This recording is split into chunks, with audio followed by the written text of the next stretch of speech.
Okay welcome दोस्तों। तो chapter number जो 8 है उसके जो अभी कुछ लेटर्स रह गए हमारे पिछले चैप्टर्स में हमने थैंकिंग लेटर देखा, राइट, जो डिपॉजिटर कंपनी में डिपॉजिट कर रहे हैं। अब हम लोग जो डिपॉजिट पे रिटर्न में जो देते हैं, हम लोग क्या देते हैं सर, इंटरेस्ट पे करते हैं। तो अब दो तरीके से होगा, एक इंटरेस्ट वारंट के साथ देंगे या तो सीधा सीधा हम क्या कर देंगे, उनके अकाउंट में ट्रांसफर कर देंगे इलेक्ट्रॉनिकली। तो इस तरह से पेमेंट ऑफ इंटरेस्ट के दो लेटर आपको आ सकते हैं। पूरा ध्यान दीजिएगा, मैं एक एक लाइन पढ़ूंगा, यहां पे अगर कुछ ऑब्जेक्टिव्स आने वाले होंगे तो मैं वो भी बताऊंगा आपको कि देखिए इस पॉइंट पे ध्यान रखिएगा करके, और ये ऑब्जेक्टिव्स में पूछा जा सकता है, राइट। तो हम लोग समझते हैं, अभी पढ़ना चालू करता हूं मैं, और आपका पूरा ध्यान स्क्रीन पे होना चाहिए। आपके टेक्स्ट बुक अगर आपने लेके बैठे हो गवर्नमेंट टेक्स्ट बुक, तो वहां पे अंडरलाइन कीजिए, लेकिन कॉन्सेंट्रेशन कम नहीं होना चाहिए। यस दोस्तों, चलो पढ़ना चालू करते हैं। सर क्या है payment of interest? Deposit is borrowed capital. Yes sir, हमको पता है बोरोड कैपिटल मतलब क्या सर, ओन और बोरोड, समझ जाएगा, खुद का पैसा, रिटेन अर्निंग, प्रॉफिट में से आपने साइड में रखा था, कुछ याद आ रहा है, that is retain earning, own capital था। बोरोड मतलब सर दूसरों से लिया हुआ है, बोरो किया है हमारा काम चलाने के लिए, तो it is borrowed capital. Yes sir, तो अगर FIB इस पे अगर फिलिंग द ब्लैंक्स आता है तो आप को अगर किसी ने पूछा बताइए डिपॉजिट कौन सा कैपिटल है, ओन कैपिटल है कि बोरोड है, आप क्या कहोगे सर, बोरोड कैपिटल है। दूसरा point, depositor get interest as a return on their investment of money in deposit. Yes sir, true और false? Depositor get dividend on return on their investment, true और false? आप कहोगे sir false. क्यों sir? क्योंकि dividend नहीं, depositor को क्या मिलता है, इंटरेस्ट। तो डिविडेंड किन्हें मिलता है, शेयर होल्डर्स को। यस सर, हमको समझ रहा है, और जब मैं ऐसे कुछ क्वेश्चन पूछता हूं तो बहुत सारी बातें रिवाइज होती है। या दूसरा, this letter is send by company to depositor when interest on the deposit becomes due. This letter मतलब ये जो लेटर आप देखने वाले हो, ये कब सेंड किया जाता है, जब उनका इंटरेस्ट क्या होता है, ड्यू होता है करके। In this letter company secretary gives detail information about the payment of interest, such as कितना अमाउंट आपने डिपॉजिट किया था, रेट ऑफ इंटरेस्ट क्या था, जैसे डिबेंचर के केस में भी हमने देखा था, ग्रॉस अमाउंट कितना होगा, TDS tax deducted at source, वो डिबेंचर के केस में भी हमने देखा था, लेकिन नील रखा था वो कॉलम, अगर आपको याद आ रहा होगा तो। Yes sir, net amount of interest, interest warrant number, etcetera etcetera etcetera, the company can pay interest through, आपका पहला तो है इंटरेस्ट वारंट और दूसरा है इलेक्ट्रॉनिकली। तो दोस्तों बहुत शांति से हम लोग इसको पढ़ेंगे और ध्यान में रखेंगे करके। यस सर, आप सबका ध्यान है, very good. Yes sir, okay. तो सबसे पहले क्या, payment of interest through what, interest warrant. या सर, चलो payment of interest through interest warrant. Sir पहला as it is common part, Kishore textile limited. मैंने क्या कहा था, अपनी कंपनी का नाम आप लिख दो, कोई जरूरत नहीं कि आपने जो यहां पे एड्रेस दिया है वही आप लिखो, ऐसे कोई कंपल्शन नहीं है। मैं अगेन ये चीज रिपीट करते रहूंगा। उसका रजिस्टर ऑफिस का एड्रेस लिखना प्रॉपर, राइट, यहां पे दिया है 104 B Bombay house, SV road, Borivali, Mumbai, और उनका पिन नंबर, ठीक है। ये कंपलसरी आपको लिखना है, CIN नंबर। हर नंबर का इंपॉर्टेंस है, मैंने पिछले लेक्चर में बता दिया था। जैसे कि ये महाराष्ट्र है, ये कंपनी का इनकॉर्पोरेशन वाला ईयर है 2000, तो यस ये डिनोट करता है, इसका अपना एक इंपॉर्टेंस है, पब्लिक लिमिटेड या प्राइवेट लिमिटेड कंपनी, PLC, ये दिखाता है करके। ठीक है सर, वापस ये बात हो गई कॉमन, जो हम हर बार लिखते हैं, और अब तक इतने लेटर हो गए, मैं यही कहते आ रहा हूं कि अपना एक फिक्स रखना, ताकि आप जो कॉमन पोर्शन है वो इतना परफेक्ट हो कि एग्जाम में कितना टाइम कम हो जाएगा ना आपका, आप सिर्फ लिख रहे हो जो लर्न किया वही। Okay, this side phone number, fax number, reference number, ठीक है। ये देखो 19-20, यहाँ पे भी एक ईयर आता है, ध्यान से देखना करके। रेफरेंस नंबर एग्जैक्ट उसके सामने सेम लाइन में वेबसाइट, ईमेल आईडी, और जिस दिन को आप लेटर दे रहे हो 28 जुलाई 2019, ये यहाँ पे डेट रैंडमली लिखी हुई है करके। चलो sir, common part 1, common part 2, common part 3 जो सेम है, हर लेटर में आपने सेम लिखा तो भी चलता है करके, वैसे वाली बात है। यहां पे कॉमन जो आपका पार्ट है, नेक्स्ट पार्ट नंबर 4, जिस बंदे को आप लेटर सेंड कर रहे हो उनका नाम। यहां पे आप अपने दोस्त का नाम भी लिख सकते हो, लेकिन फॉर्मेट याद रखना, नाम, उसके बाद एड्रेस और पिन नंबर जो भी होगा आप अच्छे से लिखना करके। सब्जेक्ट, ये भी आपका 5वां कॉमन पॉइंट है, लेकिन यहां पे letter to letter subject differ होते हैं। जैसे कि ये क्या है, interest through what, interest warrant, तो payment of interest on fixed deposit वाली बात यहां पे की हुई है। यस सर, चलो आगे बढ़ते हैं करके। ये तो कॉमन पार्ट हो गया। किसी को कोई भी डाउट? सर डाउट आने का सवाल ही नहीं है, जब जितने भी लेटर आज तक देखे, ये चीज तो ऐसे कि सर पढ़ने की जरूरत भी नहीं कुछ बच्चों को, ऐसे इस लेवल पे आ गए हैं हम। मेन ध्यान अभी देना है हमको इस बॉडी पार्ट पे, यस ध्यान देना करके। ओके सर, साथ में ही लर्न करो, आप टेक्स्ट बुक में अंडरलाइन कीजिए, आप लिख लो पॉज करके, आप पॉज करके लगता है 2 बार रिवाइज करो, लेकिन मेरे लेक्चर के साथ जैसे मैं बता रहा हूं वैसे आपका वो रिवीजन और लर्निंग हो जाना चाहिए करके। चलो सर, डियर मैडम, सर ये मैडम और सर लिखे कहां से कंफ्यूजन था सर? नाम क्या लिखा आपने? लता मैम ना, तो बट ऑब्वियस डियर मैडम ही लिखोगे क्योंकि सर ये कॉमन सेंस है सर। अभी इसमें क्या एक्सप्लेन करूं मैं, ठीक है।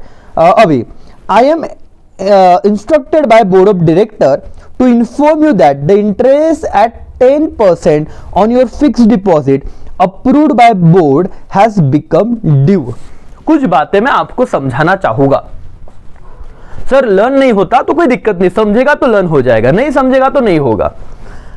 ये क्लाइंट तो बिल्कुल श्योर है लेटर लिखते हो आप अपने भी, आप खुद डिसीजन ले रहे हो क्या? नहीं सर, आप किसी पर्सन का डिसीजन कन्वे कर रहे हो किसी और पर्सन को, बोर्ड ऑफ डायरेक्टर का डिसीजन डिपॉजिटर्स को बता रहे हो, तो क्या कहोगे? I am instructed by whom board of director to inform you, क्या इन्फॉर्म करना है? That interest at 10% on your fixed deposit. अब यहां पे सर ये 10% क्या कंपलसरी उतना ही लिखे क्या हम एग्जाम में?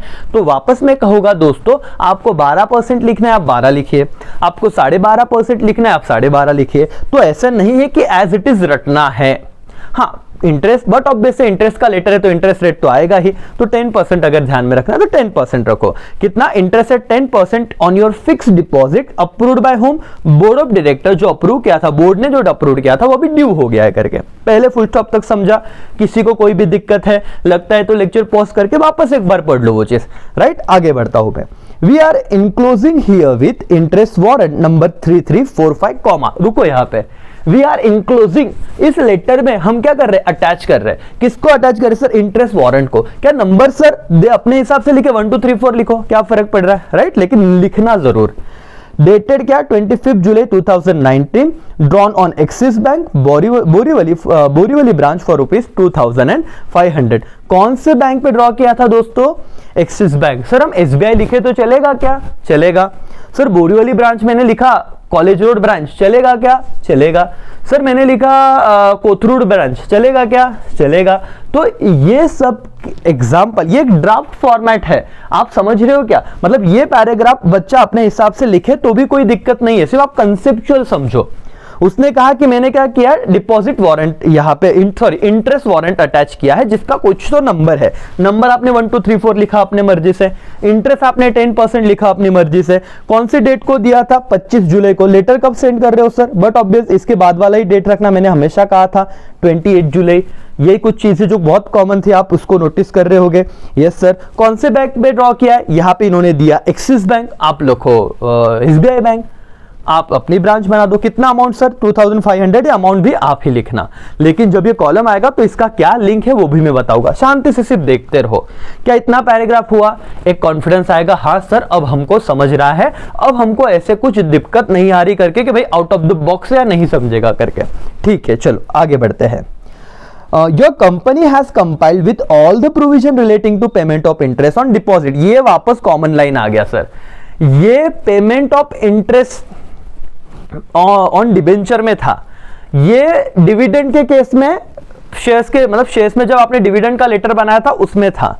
सर ये इंटरेस्ट टू डिपॉजिटर में भी लाइन आ गया कि आप टेंशन ना ले, आपको इंटरेस्ट दिया जा रहा है, इसके जितने भी प्रोविजंस है, इसके जितने भी लीगल बातें हैं, इसके साथ हमने फॉर्मेलिटी कर लिया है। Your company has complied with all the provision relating to payment of what? Payment of what? Interest on your deposits. या The detail of your fixed deposit and interest payable on deposit are given in the following schedule। तो बस यहां तक अब आप ध्यान से आप अपना कंसंट्रेशन करना। इस शेड्यूल में आपको जो जो हमने दिया है, जो इंटरेस्ट हम दे रहे हैं उसकी सारी डिटेल दे दी है करके। दोस्तों कुछ बातें हमने पैराग्राफ में लिखी है, वो हम जो लिख रहे हैं उसका इस कॉलम के साथ क्या रिलेशन है बहुत ध्यान से देखिएगा। सबसे पहले कॉलम आएगा इंटरेस्ट वारंट नंबर, क्योंकि हम इंटरेस्ट किसके थ्रू दे रहे हैं? इंटरेस्ट वारंट के थ्रू। Yes sir. 3345। एक चीज याद रखना सर, क्या मैं अभी यहाँ पे रेड कलर यूज कर रहा हूं, ध्यान से। आपने यहां पे जो नंबर लिया था और ये जो नंबर है कॉमन लिखना, नहीं तो ऊपर लिखोगे 1 2 3 4 5, नीचे लिखोगे 4 6 5 7, नहीं चलेगा क्योंकि आप सेम इंफॉर्मेशन यूज कर रहे हो, राइट। इंटरेस्ट वारंट नंबर 3345 3345, जो भी लिखना है अपने मन से, लेकिन कॉलम में वही लिखना। Yes sir. Fix deposit receipt number, DR number. अच्छा, एफडी का जो रिसीट नंबर था वो कुछ आया क्या? देखो, वारंट नंबर अलग, रिसीट नंबर अलग। वापस एक बार, वारंट अलग, रिसीट अलग, तो दोनों के नंबर हो गए सर, ये अपने मन से लिखा तो चलेगा। Deposit amount 25,000। अरे सर, ये 25,000 यहां पे तो 2500 दिया है, क्या कंफ्यूजन है? अरे राजा, वो इंटरेस्ट का अमाउंट है 2500। अगर, अरे मेरे भाई, 25,000 पे 10% कितना आएगा? 2500 आएगा सर, बराबर है कि नहीं? तो इंटरेस्ट अमाउंट है 25,000, इंटरेस्ट रेट से 10%, तो ग्रॉस अमाउंट कितना आएगा? 2,500 इंटरेस्ट आ गया। तो 3 कॉलम हो गए। डिपॉजिट का amount 25,000, rate of interest 10%, gross amount of interest 2,500। तो ये देखो मैच हो गया 2,500। समझू बधाने કેટલા कॉलम થયા? 5। बोलो कौन सा? कॉलम नंबर 1 क्या था? Interest warrant number. मेरे साथ वो रिपीट करो भाई, वो बोलने देखने के लिए 7 कॉलम है, अब भी आपको लर्न करा देता हूं, सिर्फ मेरे साथ बोलो। 7 कॉलम है। कॉलम नंबर 1 था कौन सा? Interest warrant number. Column number 2 क्या है सर? आपका fix deposit receipt number, DR, share certificate number था, वैसे यहाँ पे deposit receipt number. Okay sir, 2 column हो गए, कोई डाउट ना सर। टोटल डिपॉजिट कितना था? 25,000। इंटरेस्ट रेट कितना है परसेंटेज में? 10%। अब मुझे बताओ ग्रॉस अमाउंट इंटरेस्ट कितना हो जाएगा? 2500, मतलब 25,000 पे 10%, 2,500। अच्छा, टीडीएस कुछ कट करोगे सर? ये डिबेंचर के केस में भी ना भाई और बहनों याद रखना, 10% आप ब्रैकेट में भले लिखो लेकिन नील लिखना है।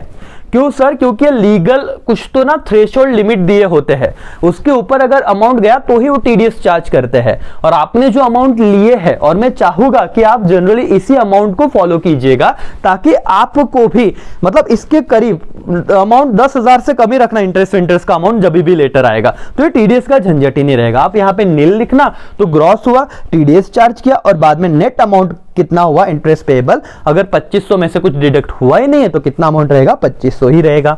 चलो 7 कॉलम हो गए क्या? मेरे साथ बोलो यस सर। पहला कॉलम क्या था? वंस अगेन फटाफट, इंटरेस्ट वारंट नंबर। दूसरा कॉलम क्या है? देख के बोलो भले। इंटरेस्ट वारंट नंबर के बाद आपका deposit receipt number, fix deposit receipt number. तीसरा, डिपॉजिट की अमाउंट 25,000। चौथा, interest rate 10%, interest amount 2500, TDS nil, और नेट अमाउंट भी कितना आ गया? ग्रॉस का नेट अमाउंट पेएबल 2500। अच्छा सर, किसके थ्रू दे रहे हो? डायरेक्ट इलेक्ट्रॉनिकली डिपॉजिट कर रहे हो क्या? नहीं सर, इंटरेस्ट वारंट के थ्रू दे रहे हैं, इसीलिए interest warrant here enclose here with. Interest warrant क्या है? इसके साथ हमने यहाँ पे अटैच किया है। Please detach the interest warrant along with the what perforated line. मतलब मैंने आपको बताया था ऐसे डॉटेड लाइन लेता है, देखो ऐसे आराम से फाड़ सकते हैं हम लोग, ठीक है। अब ये common part, thanking you your faithfully, again common part, उस कंपनी का नाम लिखना है यहाँ पे जो ऊपर आपने लिखा है, साइन, कंपनी सेक्रेटरी, कोई भी नाम लिखो, अपने भाई का नाम लिखना, अपने बहन का नाम लिखना, अपने उसके नाम लिखना, किसका भी नाम लिखो, उसको कंपनी सेक्रेटरी बना दो ब्रैकेट में। इंक्लूजन क्या है यहाँ पे? इंटरेस्ट वारंट है। खत्म हो गया सर। मतलब सर मेन मेहनत तो कहाँ पे थी सर? सर मेन मेहनत कहाँ थी पता है? वो बॉडी पार्ट में थी, बाकी तो कुछ नहीं। अच्छा, आपको समझा क्या ये लेटर? देखो मेहनत लगेगी दोस्तों, लेकिन 5 मार्क का सवाल है, और एज इट इज ये क्वेश्चन अगर आ रहा है तो भाई क्यों ना हम ले। सिर्फ प्रेजेंटेशन आपको ध्यान में रखना पड़ेगा, आपको प्रॉपर लाइन छोड़नी है, आपको प्रॉपर, मतलब ये होता है ना कि ये मिडल में लिखना है तो मिडल में ही आप लिखोगे कंपनी का नाम, राइट। एक लाइन छोड़ के फिर यहाँ पे डेट, यहाँ पे ईमेल आईडी वगैरह, फिर उसके एग्जैक्ट एक लाइन छोड़ने के बाद आप लिखोगे उस पर्सन का नाम जिसे आपको लेटर सेंड करना है। मिडल में सब्जेक्ट लिखोगे, डियर सर डियर मैम से चालू करोगे, एक लाइन छोड़ के अगेन आप अपना जो बॉडी पार्ट है वो लिखना चालू कर दोगे। दैट्स इट, सिंपल था। तो इंटरेस्ट जो डिपॉजिटर को देना है, क्या आपको वो समझा क्या वो लेटर? एवरीबॉडी पक्का समझ रहा है? Yes sir. तो अब हम जा रहे हैं नेक्स्ट लेटर पे। क्या लेटर रहेगा सर हमारा? वही इंटरेस्ट का पेमेंट हम कैसे कर रहे हैं दोस्तों? Through electronically. जो डिपॉजिट पे जो इंटरेस्ट है वो हम इलेक्ट्रॉनिकली पे कर रहे हैं। चलो देखते हैं, पढ़ते हैं करके। कंपनी का नाम मिडल में लिखेंगे, क्या है? Novel saving machine limited.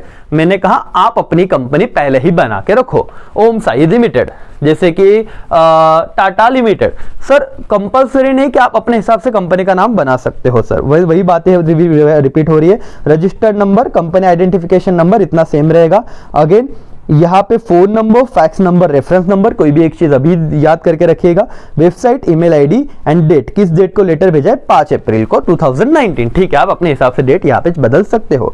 किसे भेजा है, मिस क्षितिजा बिहानी, उनका address, pin number and subject क्या है, payment of interest on fixed deposit electronically through ECS और NEFT। ओके सर, कोई बड़ी बात नहीं है। अब मेन पार्ट है जिसपे मैं आपसे काम करवाने वाला हूं और आपको पूरा ध्यान देना है करके। समझ में आया? अब सबका कंसंट्रेशन सिर्फ स्क्रीन पे होना चाहिए, बाकी मुझे कोई भी टाइम पास नहीं चाहिए करके, क्योंकि हम लोग एक बार करेंगे परफेक्ट करेंगे, 10 बार करने की जरूरत नहीं है। नहीं तो आज नहीं किया तो बाद में लग जाएगी, एग्जाम के पहले तो करना चाहिए, तब नहीं किया तो फिर मार्क्स गए। और क्या कौन कहता है कि मार्क्स लाना डिफिकल्ट है बहुत ज्यादा? अच्छे से ध्यान दो, सब चीजें हो जाएगी लेटर में, ऐसे तो कोई दम है नहीं। Yes sir. ओके, क्या है, dear madam, I am instructed by board of director to convey you that the board has passed a resolution in board meeting held on 12 March 2019 to pay interest 10% on deposit for the year ending 31st March 2019। यहाँ पे देखो language थोड़ा बदल गया है। उन्होंने कहा कि मैम हमको बोर्ड ऑफ डायरेक्टर ने आपको एक मैसेज कन्वे करने को कहा है, जो बोर्ड ऑफ डायरेक्टर ने डिसीजन लिया था उनके बोर्ड मीटिंग में, जो कब हुई थी, 12 मार्च 2019 को। बराबर सर, देखना चाहोगे एक बात? क्या सर? मीटिंग हुई तो उसके बाद ही लेटर जाता है। हाँ, ये देखो यहां पे 12 मार्च को आपका मीटिंग हुआ है और लेटर 5 अप्रैल को गया है 2019 को। समझ रहे हैं ना? ये छोटी सी बात है जो मैं बार बार आपको बताते रहता हूं, तो ध्यान रखिएगा करके पेपर में। ओके, पेमेंट ऑफ इंटरेस्ट 10% था और ईयर एंड पे आपको इंटरेस्ट देना था। Okay sir, your company has compiled with all the provision relating to payment of interest on deposit. Sir ये लाइन वापस repeat, your company has compiled, सारे जो प्रोविजंस है, सेक्शंस है, रूल्स है, रेगुलेशन है, आपके कंपनी ने सारे टेंशन आपके दूर कर दिया। आपको कोई दिक्कत नहीं है, आप टेंशन ना लो करके आप बिंदास रहो। हमने सारे लीगल प्रोविजन को हैंडल कर लिया, सारे फॉर्मेलिटी कंप्लीट कर दी है। Detail interest payable are as follows, के नीचे कुछ बातें दी गई, उसी हिसाब से आपको कुछ बातें कही है। Sir column number 1 fix deposit number, DR number है यहाँ पे। सर यहाँ पे वो ऊपर 7 कॉलम थे, यहाँ पे 6 कॉलम है सर। सर ऊपर तो आपने बोला था कि वो वारंट नंबर लिखना है, तो राजा ऊपर तो वारंट से दे रहा था, इंटरेस्ट वारंट से। यहाँ पे आप कैसे कर रहे हो? आप इलेक्ट्रॉनिकली पे कर रहे हो, तो इंटरेस्ट वारंट का कॉलम क्यों आएगा? समझा? कॉमन सेंस है। हाँ सर बिल्कुल समझा। इसलिए यहाँ पे जब इलेक्ट्रॉनिकली दे रहे हो तो यहाँ पे पहला कॉलम क्या आया? फिक्स डिपॉजिट रिसीट नंबर, जो वहां पे दूसरा कॉलम था। भावनाएं पहुंची क्या? यस सर, समझू बधाने। यस सर, हमने समझी क्यों। तो नाउ अब आगे बढ़िए। फिक्स डिपॉजिट नंबर 32032, आप लिखो 1234। फिर डिपॉजिट अमाउंट 25,000, एकदम सिंपल रखने का। Rate of interest 10%, gross amount 2500, TDS nil, amount of interest payable 2000, net amount of interest payable 2500, gross TDS deduct कुछ नहीं करोगे तो नेट भी उतना ही आएगा। तो मेरे दोस्तों, मेरे भाइयों और मेरी बहनों, इधर इस इंटरेस्ट वाले ही लेटर में ये जो 6 कॉलम है, मुझे बताओ ऊपर जो आपने थ्रू इंटरेस्ट वारंट के थ्रू जो पे किया था और ये जो आप इलेक्ट्रॉनिकली पे कर रहे हो, एक ही तो कॉलम का फर्क है जो यहाँ पे कम है, बाकी तो सब सेम है। तो मैं कहूं कि एक लेटर में आप 2-2 लेटर करो, कॉलम का तो कोई टेंशन ही नहीं रहेगा। यस और नो? Yes sir. क्या आप समझ पा रहे हो मेरी बातों को? बिल्कुल। सो ये जो बात है मेरे दोस्तों, बहुत समझ के पढ़ो इसको। मैं नहीं चाहता कि आप 1 मार्क्स या कुछ मार्क्स आप घला के आओ, सिर्फ ये डर रखे। कोई डरने की जरूरत नहीं है और कोई ऐसे पैनिक मत होना कि एग्जाम में याद आएगा कि नहीं आएगा। बिल्कुल आएगा, रोज थोड़ा थोड़ा देखते रहना और एक बार फॉर्मेट सेट हो गया, बात खत्म। Yes sir. नीचे की लाइन 6 कॉलम समझे ना, लेकिन सर क्या था? डिपॉजिट का नंबर, डिपॉजिट रिसिप्ट नंबर, फिर अमाउंट कितना डिपॉजिट किया था, 10% है तो ऐसे ही रखना भाई कि 10,000 के नीचे इंटरेस्ट आए तो 25,000 deposit, 10% interest rate, 2500 gross interest. TDS का कॉलम बनाना है, भले वो नीला है, 10% नील। आप बोलोगे सर क्यों बनाना है? बनाना है, बनाना है। ठीक है, बनाओ। फिर 0 नीली है तो क्या आएगा? Net amount payable 2500। Interest will be payable by electronically by crediting said interest to your bank account as per detail provided by you to the company. आपने जो डिटेल प्रोवाइड की है उसके थ्रू उसी के थ्रू आपको इंटरेस्ट, हम उसी अकाउंट में हम इंटरेस्ट पेड कर देंगे। कॉमन बातें वापस रिपीटेड बातें, थैंकिंग यू एग्जैक्ट उसके नीचे एक लाइन छोड़ के लिखना, कॉमा देना। बहुत बार बच्चे भूल जाते हैं, फुल स्टॉप लगा देते हैं यहाँ पे। Thanking you comma your faithfully comma for novel saving machine limited. हाँ याद रखना, ऊपर जो मशीन का नाम कंपनी का नाम लिखा है उसी कंपनी का नाम यहाँ पे लिखना। आगे साइन किसका, मिस सरिता सिंह कंपनी सेक्रेटरी, आप अपने दोस्त का नाम लिख देना और खत्म। सर यहाँ पे इंक्लोज नहीं किया इंटरेस्ट वारंट, अरे राजा इंटरेस्ट वारंट से है ही नहीं, इलेक्ट्रॉनिकली है तो इसलिए ये चीज नहीं आई। ऊपर के इसमें था इंटरेस्ट वारंट तो लगा दिया, यहाँ पे नहीं है तो नहीं लगाएंगे। समझा आपको? तो इंटरेस्ट ऑन डिपॉजिट ये दोनों लेटर आपको समझे क्या, उन दोनों के मैंने आपको डिफरेंसेस भी बताए, उन दोनों में क्या चीजें याद रखनी है ये भी बताया। सो दोस्तों बहुत सिंपल चीजें होती है जब तक आप कॉम्प्लिकेटेड नहीं करते, और अगर आपको कॉम्प्लिकेशन बढ़ाने हैं तो कोई भी चीज सिंपल नहीं है जिंदगी में, तो राइट। तो यहाँ पे इन दो लेटर में क्या फर्क था, कैसे इसे याद रखना है, कैसे ये जो कॉलम थे उनमें सिमिलरिटीज है। यहाँ पे इंटरेस्ट वारंट दिया है, ऊपर के कॉलम जो इंटरेस्ट वारंट के थ्रू इंटरेस्ट दिया था डिपॉजिट्स पे, वहां पे इंटरेस्ट वारंट था, इलेक्ट्रॉनिक दिया है तो यहाँ पे इंक्लोजमेंट नहीं किया है। ये बातें अब दोनों के दोनों लेटर आपके एक साथ हो गए। अब क्या करना है आपको, ये दोनों लेटर आपके नोटबुक में लिखो, कहां पे फुल स्टॉप आ रहा है, कहां पे कॉमा आ रहा है, इतना प्रिसाइज ध्यान दो वहां पे, देख देख के लिखो, कोई गलती नहीं कर रहे हो आप लोग, राइट। पहले समझो, समझ के लिखो, फिर याद करो, वापस बिना देखे लिखो, लेकिन प्रैक्टिस से ही आपका काम आसान होगा। अगर आज प्रैक्टिस करोगे तो तब 3 घंटे में आप इजीली उसे सॉल्व कर पाओगे। कोई डाउट? No sir. तो वेरी गुड दोस्तों, यहां पे हम आज रुकेंगे इन दो लेटर के साथ। रिन्यूअल और बाकी का जो लेटर है वो नेक्स्ट सेशन में देखेंगे। तो आप मस्त ब्रेक लो, ये दो लेटर को समझो, ऑब्जर्व करो, और अपने दिमाग में अगर आपका अंडरस्टैंडिंग हुआ तो आप आराम से लेटर लिख सकते हो। कोई भी डर नहीं होना चाहिए अपने बच्चों को। दुनिया भले रोती रहे 12 की लेटर लग जाती है, लेकिन आपको बिल्कुल भी टेंशन नहीं लेना। क्या आपको समझा? Yes sir. चलो तो यहाँ पे रुकते हैं, नेक्स्ट सेशन बहुत ही जल्द में अपलोड कर दूंगा। चलो बाय बाय, टेक केयर, जय हिंद, जय भारत।